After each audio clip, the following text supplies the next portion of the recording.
안녕하십니까. 수요잡담 시작하겠습니다. 지난주까지 일그러진 영웅 대 만들어진 영웅, 사울 다윗 평전을 모두 마쳤습니다. 그리고 오늘부터는 새 책, 눈 떠보니 하나님이더라 라는 책을 읽으면서 설명하겠습니다. 이 눈 떠보니 하나님이더라 라는 책은 몇 년도입니까? 2022년 10월에 출판된 책입니다. 역시 꽃자리 출판사에서 나왔고요. 이 책은 창세기 1, 2, 3장, 이 석장을 해설하는 책입니다.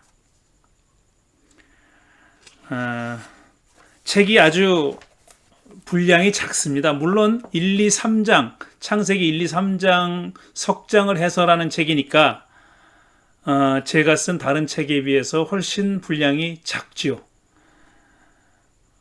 이 작은 책 하지만 아주 중요하고 또 여러분이 아마 처음 들어보는 그런 해석도 많이 등장할 겁니다.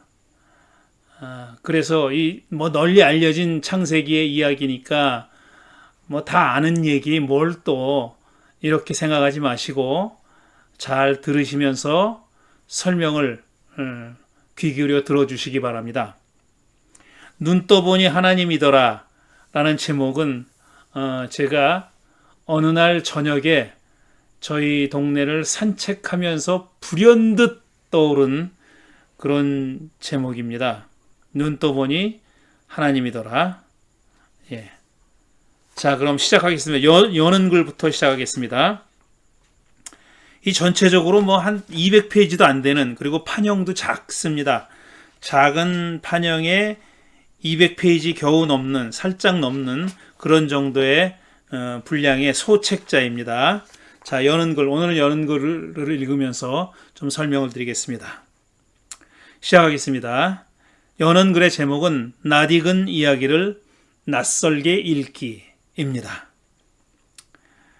새해가 되거나 중대한 사건을 겪으면 새로운 결심을 하게 마련이죠. 이러저런 일을 하겠다거나 여차저차 한 일은 안 하겠다거나 하는 결심. 새해가 되면은 많은 사람들이 그렇게 결심을 합니다. 하지만 아무리 단단히 결심해도 오래 가지 않을 거를 결심한 사람 스스로도 잘 알고 있습니다. 그래서 작심삼일이라는 말이 생겨났겠죠. 새해가 되면 올해는 꼭 성서를 완독해야지 라고 결심하는 신자들이 있습니다. 또 교회에서도 그거를 권유하죠. 올해는 꼭 성서를 적어도 한 번, 창세기부터 요한계시록까지 한 번은 읽으십시오 해서 어떤 교회에서는 매일 몇 장씩 이렇게 읽으면은 1년에 한 번 완독할 수 있다. 아니면 2번 완독할 수 있다. 그래가지고 그 시간표, 일정표 같은 것을 나눠주는 교회들도 있죠. 교회나 성당에서 그렇게 권하기도 합니다. 이 결심은 하지만 성취되기가 쉽지가 않습니다. 거기에는 여러 가지 이유가 있지만 가장 큰 이유는 일단 성서가 지루하고 재미가 없기 때문입니다.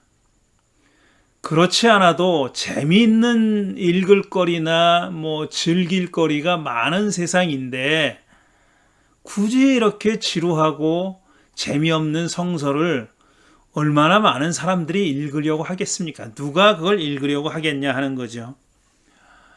신자니까, 기독교인이니까 마땅히 읽어야겠다고 생각하고 읽어야 된다고 생각하고 의무감으로 읽는 사람도 있지만 그런 사람조차도 사실 성서가 재미있지는 않죠. 흥미롭지는 않아요.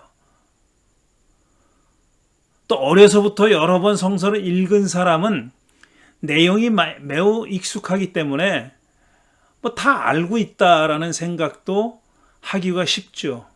다 아는 내용인데 또 실제로 많이 알기도 하고요.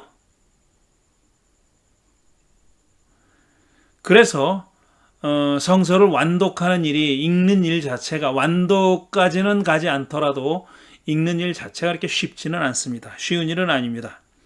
흔히 레위기가 그렇다는데, 그렇게 지루하고 재미없다는데, 레위기 그 전에 나오는 출애굽기도 만만치 않습니다.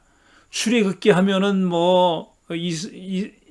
히브리 노예들이 이집트에서 탈출하는 흥미진진한, 또 영화로도 만들어진, 오죽 흥미진진하면 영화로도 만들어졌겠습니까? 흥미로운 요소가 있기 때문이죠. 출애굽기가 그런 책으로만 알고 있는데, 사실 출애굽기 25장 이하로 넘어가면 이건 지루하기가 짝이 없습니다. 출애굽기 25장 이하도 막상막합니다. 언약궤와 성막 제작 방법이 지루하게 서술되어 있는 곳이 바로 출애굽기 25장 이후이기 때문에 그렇습니다. 레위기에서 중단했다는 사람들은, 레위기에 제사제도가 나오잖아요. 그러니까 제사제도가 지루하다는 거죠. 어떤 제물을 바칠 때는 이렇게 바치고 저렇게 바치고 아주 복잡하고, 또 관심이 가지지도 않고, 왜냐하면 그걸 행하지도 않으니까 지금 우리랑 상관없는 얘기로 그렇게 받아들여지고 있으니까 재미있을 턱이 없잖아요. 그래서 레위기에서 중단했다, 창세기부터 읽기 시작했다가 레위기에서 중단했다고 말하는 사람이 많은데, 그런 사람은 출애굽기 25장 이하는 어떻게 넘어갔는지 모르겠어요. 구약 성서를 읽는 일은 대단한 인내를 필요로 합니다. 성서를 읽기로 작심한 사람이라면 창세기 3장까지는 그래도 읽을 겁니다. 석 장밖에 안 되니까요. 석 장 읽는 데는 30분도 안 걸립니다. 아무리 천천히 읽어도 30분도 안 걸립니다. 그래서 신자는 물론이고 비신자들도 창세기 1, 2, 3장에 나와 있는 내용은 다들 웬만큼은 알고 있습니다. 에덴 동산 이야기, 아담, 하와, 뱀, 선악과 얘기를 모르는 사람은 사실 많지 않습니다. 서양 문화권에서 성장한 사람만 그런 게 아니라 사실상 이제 전 세계적으로, 이건 지역을 불문하고 대부분의 사람들이, 많은 사람들이 창세기 1, 2, 3장에 나와 있는 내용은 알고 있습니다. 하지만 제대로 아는 사람이 얼마나 될까? 이건 또 다른 얘기죠. 이스라엘이 속한 고대 중동 문화권, 어디서 어디까지냐면 이집트에서 가나안을 거쳐서 메소포타미아 이르는 이 중동 문화권은 만물의 기원에 대한 깊은 관심을 나타내고 있습니다. 그러니까 우주의 기원, 만물의 기원, 인간의 기원, 이런 데 대한 관심이 깊다, 이런 얘기입니다. 세상이 어떻게 생겨났고 어떤 과정을 거쳐서 지금의 모양을 갖게 됐는지, 그리고 사람은 어떻게 창조됐고 왜 지금처럼 살고 있는지에 대한 관심을 그들은, 그러니까 고대 중동 문화권 사람들은 신화라는 그릇에 담아서 후대에 전했습니다. 그러니까 신화는 일종의 그릇입니다. 양식입니다. 물론 신화를, 내용을 가리킬 때도 신화라는 단어를 쓰지만, 그보다는 사실 신화는 하나의 문학 양식입니다. 그러니까 어떤 내용을 담는 문학적인 그릇, 틀, 이런 거다 이거죠. 그런 신화라는 그릇에 담아서 자기들의 어떤 관심사, 기원에 대한 관심, 기원에 대해서 그들이 생각했던 바를 신화라는 그릇에 담아서 전했다는 얘기입니다. 창세기 1장부터 11장의 원시 역사, 이걸 원시 역사라고 혹은 원 역사라고 부르죠. 에도 그런 관심이 드러나 있습니다.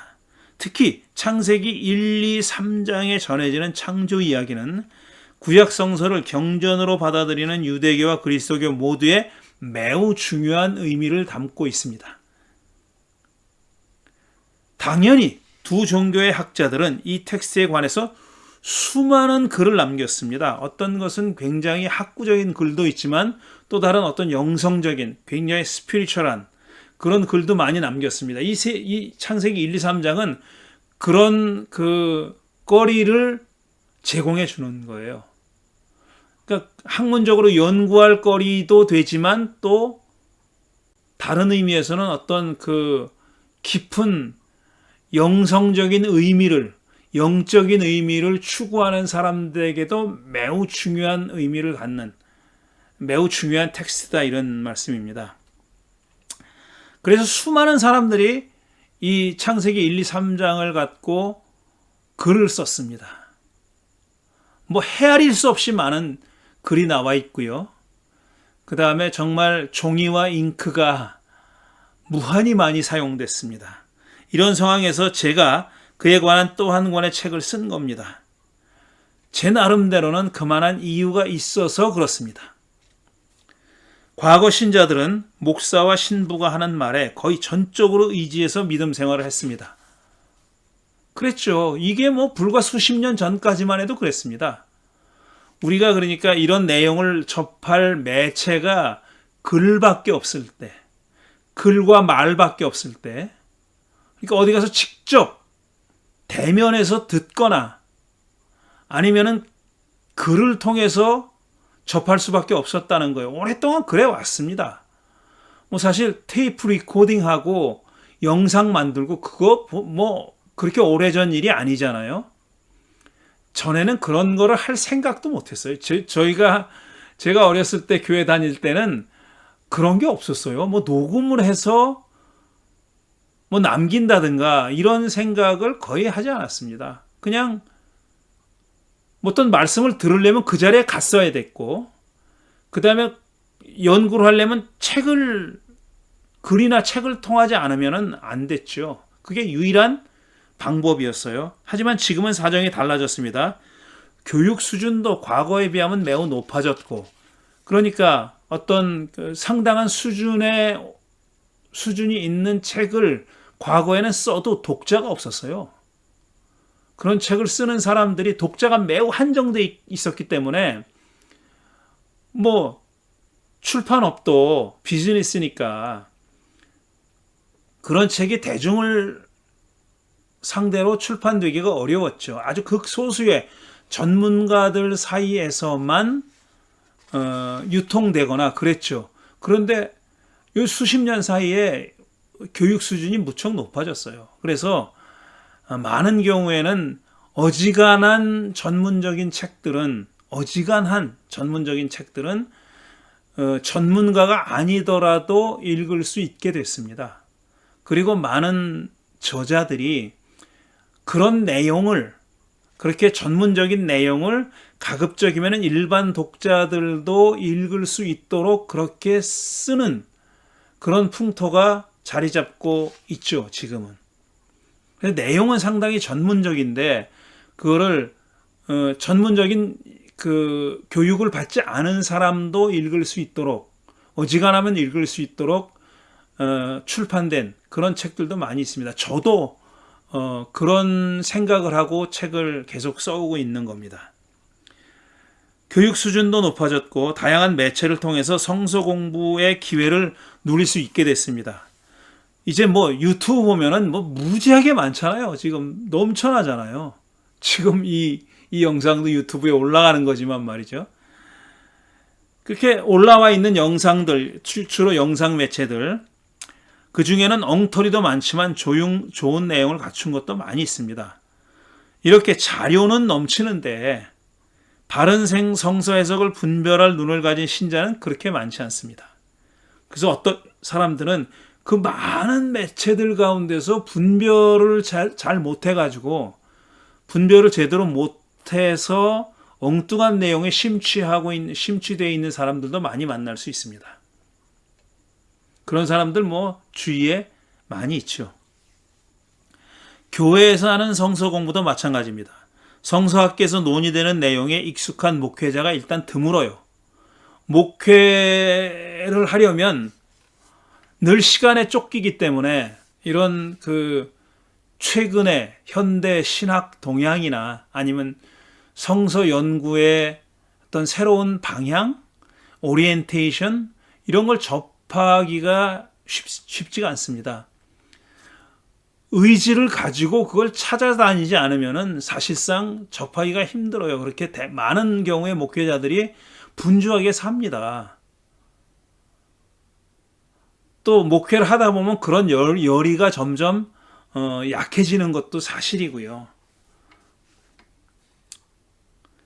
그런 내용에 익숙한 목회자도 드물고 공부하는 방법도 문제가 많습니다. 대부분의 성서 공부는 목회자에서 신자로 일방통행으로 진행됩니다. 원웨이예요. 목회자가 그냥 신자들에게 전달하고 주입하는 방식으로 이루어지는 경우가 많습니다. 그러니까 토론식으로 성서 공부하는 경우가 그렇게 흔하지 않다, 드물다라는 얘기입니다. 묻고 대답하고 생각하며 토론하는 공부는 찾아보기가 어렵습니다. 미리 정해놓은 답을 주입하는 방식이 대부분이죠. 사실 이런 것은 안 하느니만 못한 그런 공부입니다. 물론 성서를 해석하는 단 하나의 옳은 방법만 있는 것은 아닙니다. 성서는 다양한 방법으로 해석할 수 있습니다. 어떤 하나의 주어진 정통적인 올바른 해석이라는 건 존재하지 않아요. 여러 가지 방법으로 성서를 해석하고 그 중에 가장 그럴듯한 옳아 보이는 그런 방법을 택하는 겁니다. 문제는 성서는 다양한 방법으로 해석할 수 있는데 여기서 제기되는 문제는 뭐냐면은 왜 그렇게 해석하는지, 뭘 근거로 그렇게 해석하는지를 아는 일이다, 밝히는 일이다 이겁니다. 왜 이 구절은 이렇게 해석해야 되는지, 뭘 근거로 이렇게 해석하는지를 밝힐 필요가 있다는 겁니다. 그게 설득력이 있어야 돼요. 설득력이 없으면 안 돼요. 그러면 그냥 자기 멋대로 하는 해석이에요. 그 근거도 없고 왜 그렇게 해석하는지도 말하지 못한다면 그냥 자기 멋대로 하는 겁니다. 그런 성서 해석은 옳다고 볼 수가 없죠. 교회는 오랫동안 다양한 성서 해석 방법을 발전시켜 왔습니다. 그럼에도 불구하고 교회에는 전통적인 해석 방법이 있어요. 전통적으로 그렇게 이해해온, 읽어온 그런 방식이 있습니다. 이 방법은 전통적이기 때문에 권위가 있어요. 그렇지만 반면 그렇기 때문에 시대에 뒤떨어졌을 수도 있습니다. 오랫동안 그렇게 받아들여져 왔는데, 오랫동안 그렇게 받아들여 왔지만 지금 달라진 세상에서는, 변화된 세상에서는 정말 그렇게 읽는 것이 옳은지 그걸 물어봐야 된다는 얘기입니다. 근데 전통적이라고 해서, 권위 있다고 해서 그걸 물어보지 않고 그대로 추종하는 성서 해석은 옳지 않다는 말씀을 드리고 있는 겁니다. 성서 해석은 시대의 산물입니다. 아주 오랫동안 똑같은 한 방법을 암만 권위가 있다 할지라도 그 방법이 태어난 때가 있고 또 그걸 사실 버려야 할 때가 있습니다. 그게 역사적인 산물이라는 말의 뜻이에요. 어떤 성서 해석 방법도 그 시대의 산물입니다. 사실 그 시대가 바뀌었으면은 과연 그 방법을 유지해야 되느냐 아니면은 변화를 가해야 되느냐 하는 것은 사람들이 결정해야 될 문제입니다. 성서 해석은 시대의 산물이므로 전통적이고 권위 있는 방법이라도 시대에 부응하는지 여부를 따져봐야 합니다. 이런 과정 없이 그저 전통적이라고 해서 무조건 추종해서는 안 된다는 말씀을 드리는 거죠. 전통적이지 않더라도, 낯설더라도 그렇게도 읽고 해석할 근거가 있는 방법이라면 열린 자세로 그것을 마주할 필요가 있다는 겁니다. 그걸 무조건 받아들이자는 얘기가 아니라 일단 열린 자세로 왜 그렇게 해석해야 되는지, 그게 이 시대에 왜 그런 해석이 나왔는지 하는 것을 열린 마음으로 따져봐야 된다는 말씀을 드리고 있는 겁니다. 필자는, 저는 그러니까 창세기 1, 3장이라는 낯익은 이야기를 이제부터 낯설게 읽어보려고 하는 겁니다. 질문하며 읽어보려고 하는 겁니다. 아직까지 전통적으로 오랫동안 해왔던 해석 방법에 의문을 제기하려는 겁니다. 그걸 무조건 배척하겠다는 것도 아니고 무조건 추종하겠다는 것도 아닙니다. 그 방법이 정말 왜 그렇게 해석했냐, 암만 전통적이라도 그렇게 해석한 이유가 있습니다. 그렇게 해석한 이유가 있죠. 그리고 왜 그렇게 해석했는지, 어떤 시대적 배경에서 그런 해석이 나왔는지 하는 것도 살펴볼 필요가 있고요. 그걸 물어보겠다는 겁니다. 그걸 낯설게 읽어보겠다라고 제가 표현한 겁니다. 아주 널리 알려진 낯익은 텍스트인 창세기 1, 2, 3장을 이제부터 좀 과장하자면 마치 처음 읽는 것처럼 아무런 전제도 갖지 않고 읽는 것처럼. 불가능한 일이에요. 알아요, 저도. 불가능한지는. 그렇지만 그런 태도로, 그런 마음가짐으로 읽어보겠다라는 겁니다. 제가 읽는 것이 유일하게 옳은 해석이기를 기대하지는 않습니다. 하나의 가능한 해석으로 받아들여진다면 그걸로 저는 만족합니다.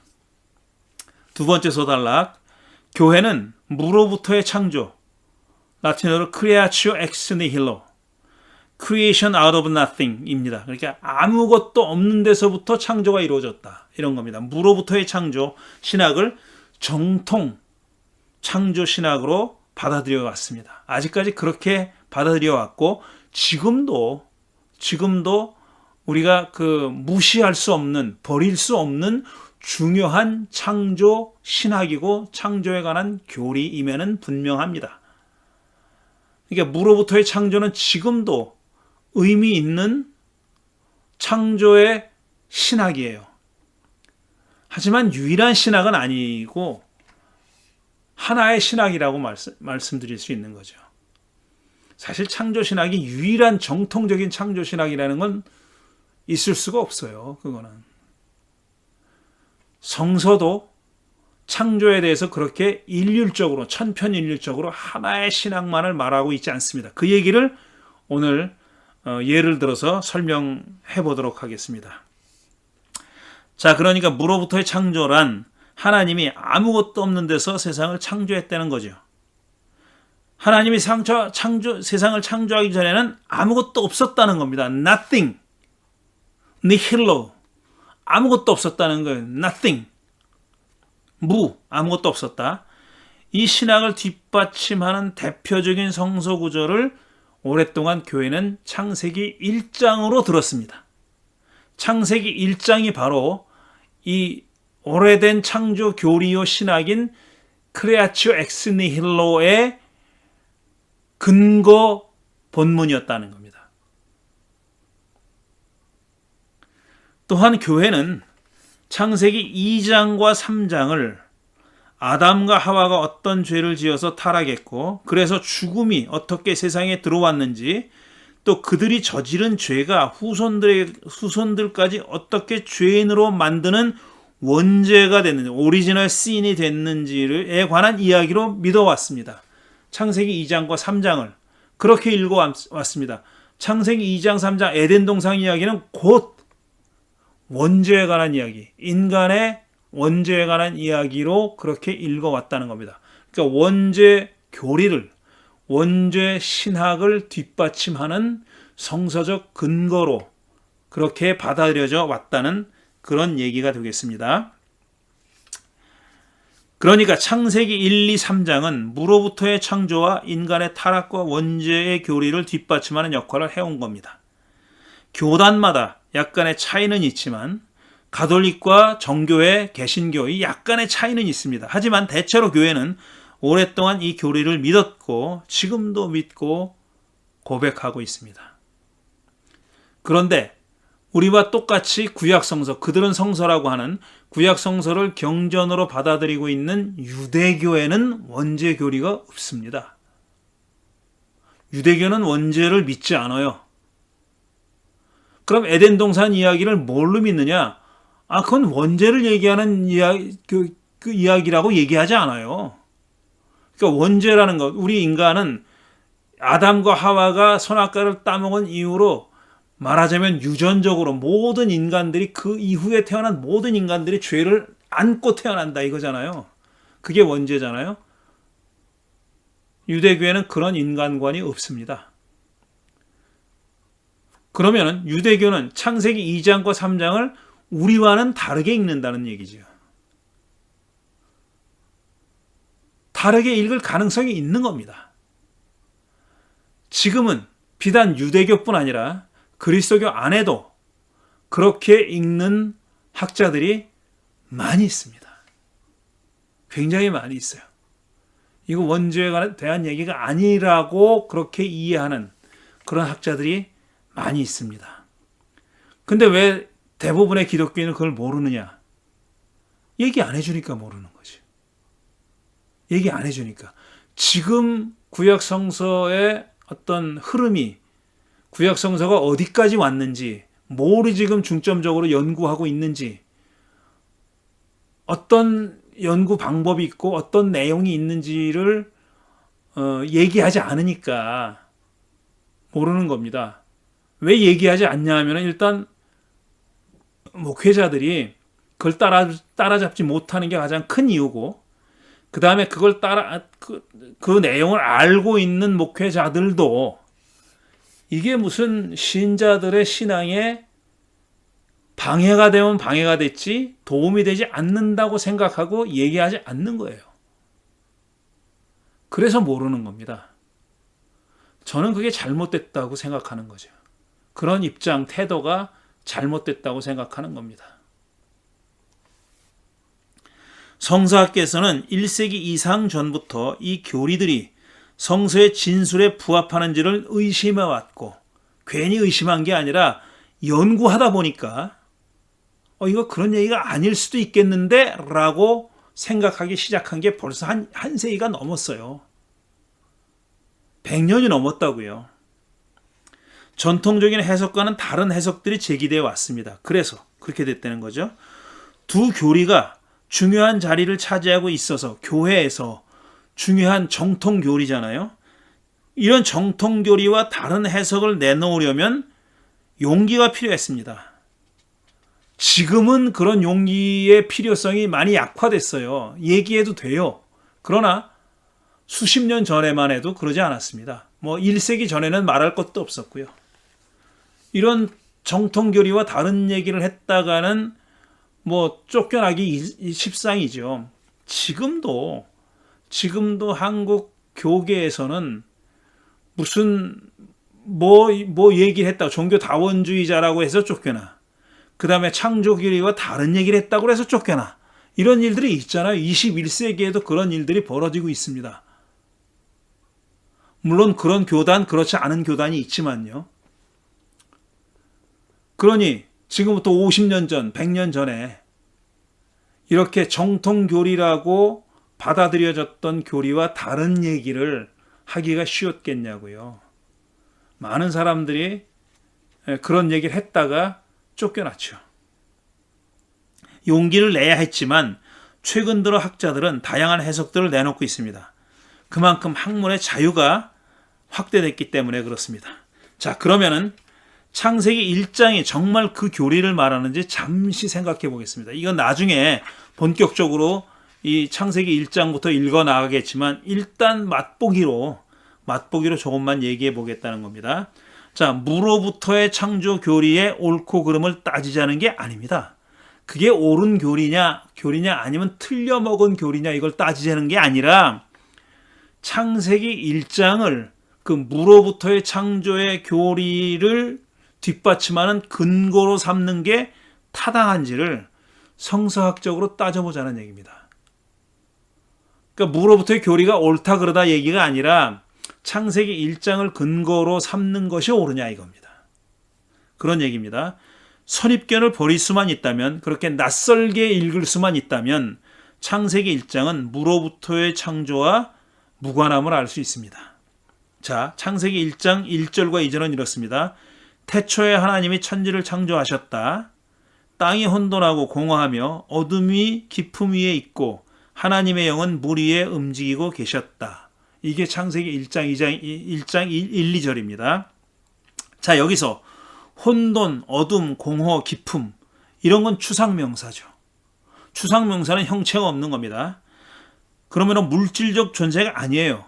하지만 땅, 물 이건 적어도 물질 명사잖아요. 땅과 물, 땅이 혼돈하고 하나님의 영은 물 위에 움직이고 있었다 그랬으니까 땅과 물을 얘기하고 있어요. 지금 천지 창조를 말하는 대목에 땅과 물을 얘기하고 있어요. 땅과 물을 창조했다라는 얘기가 아니에요.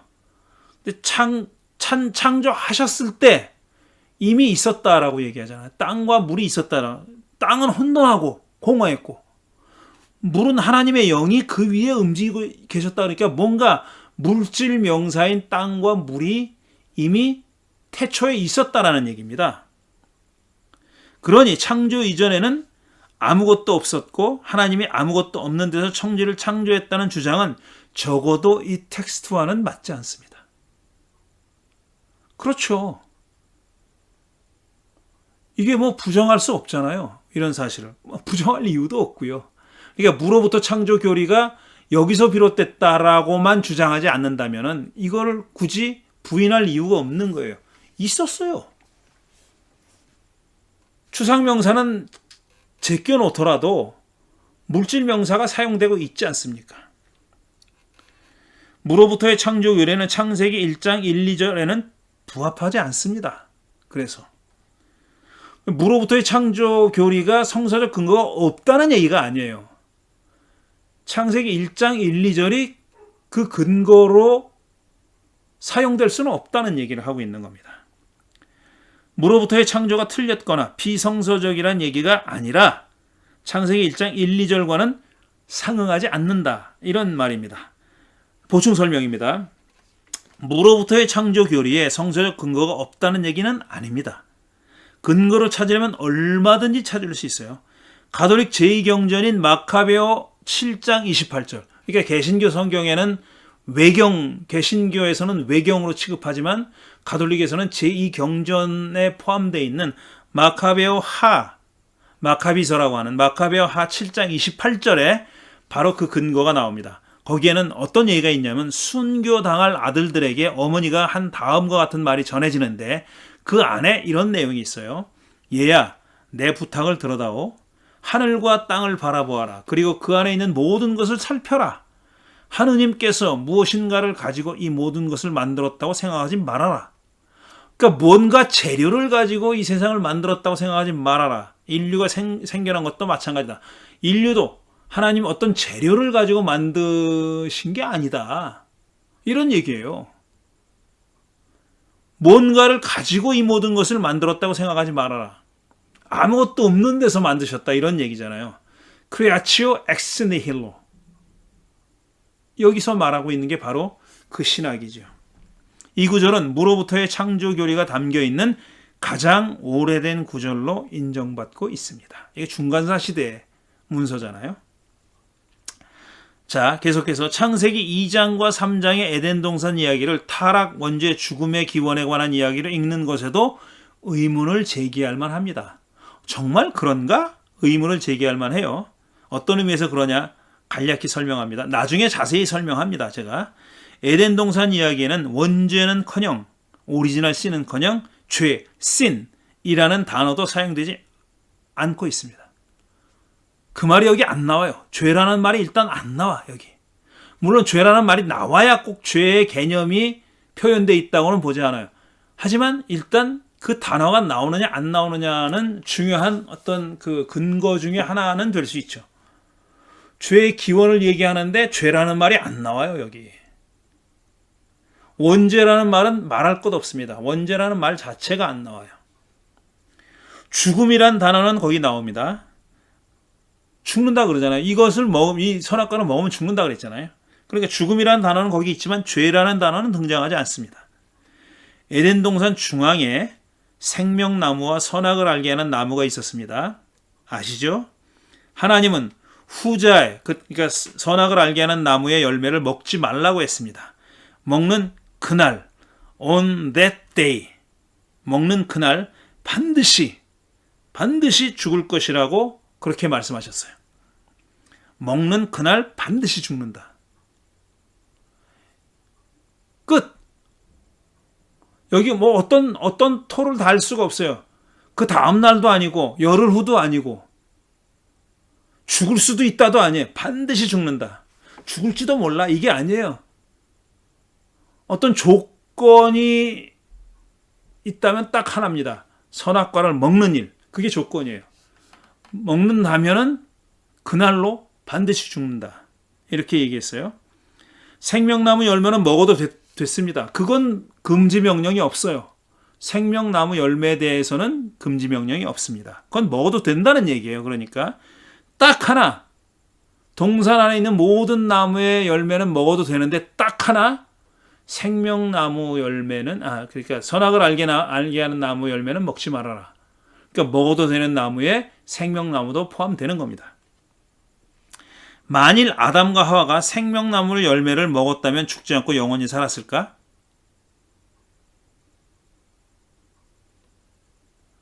그러니까 선악과는 상관없이 생명나무의 열매를 먹었다면 그런 일은 일어나지 않았어요. 그거를 못 먹게 하려고 에덴 동산에 쫓아냈잖아요. 생명나무 열매를 못 먹게 하려고. 그러나 만약에 아담과 하와가 생명나무 열매를 먹었다면 그 이름이 생명나무잖아요. 그러니까 영원히 살았을까라는 질문을 해봄직하다 이겁니다. 일어나진 않았지만, 그런 얘기는 없지만 그들의 후손들도 마찬가지로 영생했을까? 그걸 먹었다면, 선악과를 먹으면 죽는다고 했으니 그것만 안 먹는다면 죽지 않았을까? 그러니까 선악과를 먹으면 그날로 죽는다고 그랬잖아요. 반드시. 만약에 선악과를 안 먹었다면 죽지 않았을까?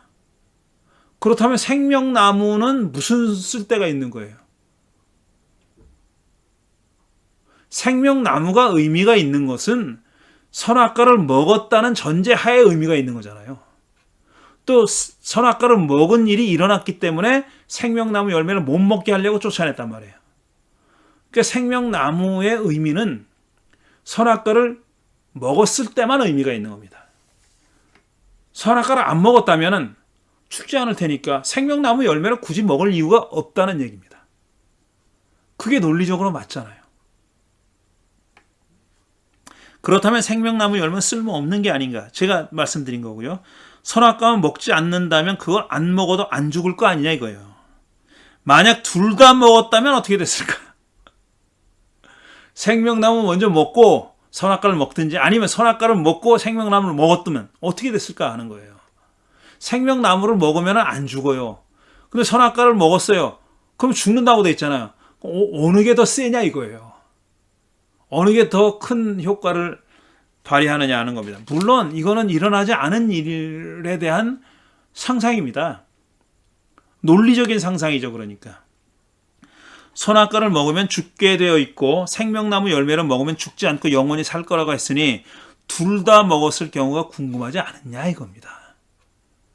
저는 궁금합니다. 만약 그렇게 됐으면 어떻게 됐을까? 궁금하죠?